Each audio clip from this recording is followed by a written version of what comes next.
Cabin mate 24 hours study hall and work space mobile app download చేసుకుని ఇప్పుడే మీ cabin book చేసుకోండి.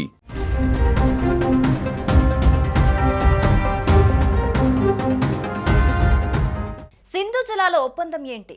ప్రధాని మోదీ నిర్ణయంతో పాకిస్తాన్ ఎలాంటి జల దిగ్బంధంలో చిక్కుకుంటుంది? పహల్గాంలో చెందిన పర్యాటకుల రక్తం పాక్ పతనానికి కారణం కాబోతోందా? వీర మరణం పొందిన వారి భార్యల కన్నీళ్లే పాక్ ని ఎడారిగా మార్చబోతున్నాయా?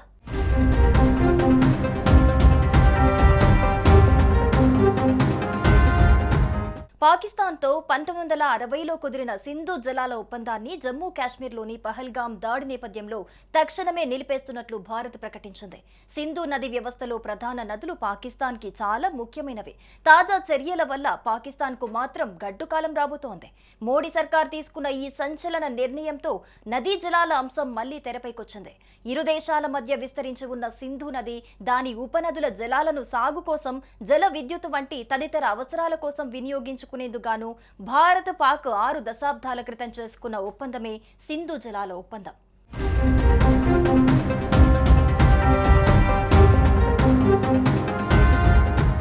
కేంద్ర ప్రభుత్వం కీలక నిర్ణయం తీసుకుంది. ఈ పహల్గాం దాడి కారణంగా భారత్ పాకిస్తాన్తో ఉన్న అన్ని సంబంధాలను తెంచుకుంటోంది.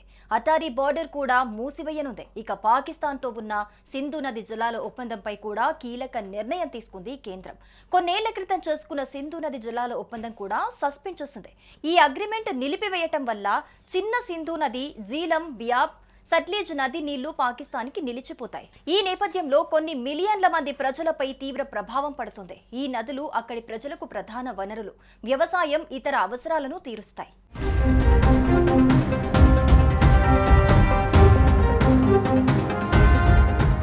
భారతదేశం పాకిస్తాన్ మధ్య 1960 సెప్టెంబర్ 19న సింధు జల ఒప్పందం జరిగింది.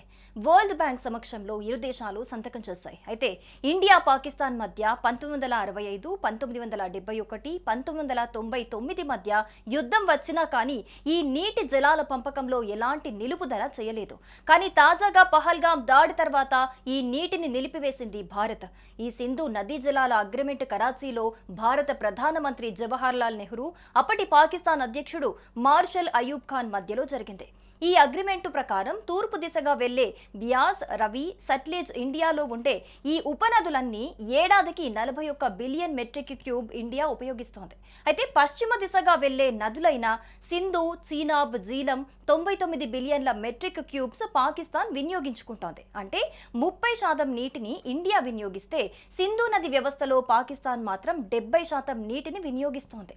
జీలా, చీనాబ్ ఉపనదులపై భారత్ కిషన్ గంగా ప్రాజెక్టును కూడా నిర్మిస్తోంది. భారతదేశం ప్రవాహాన్ని నిలిపేయటం వల్ల పాకిస్తాన్ విద్యుత్ ఉత్పత్తి తగ్గుతుంది. నీటి ప్రవాహం తగ్గటం వల్ల పంట వైఫల్యాలు, దిగుబడి తగ్గటం, ఆహార అభద్రత ఏర్పడవచ్చు. ముఖ్యంగా గోధుమ, వరి, పత్తి వంటి పంటలు పండవు. దీంతో ఆహార కొరత ఏర్పడుతుంది. ఇలా పహల్గాం ఉగ్రదాడికి కొంత పగని తీర్చుకోబోతోంది భారత్.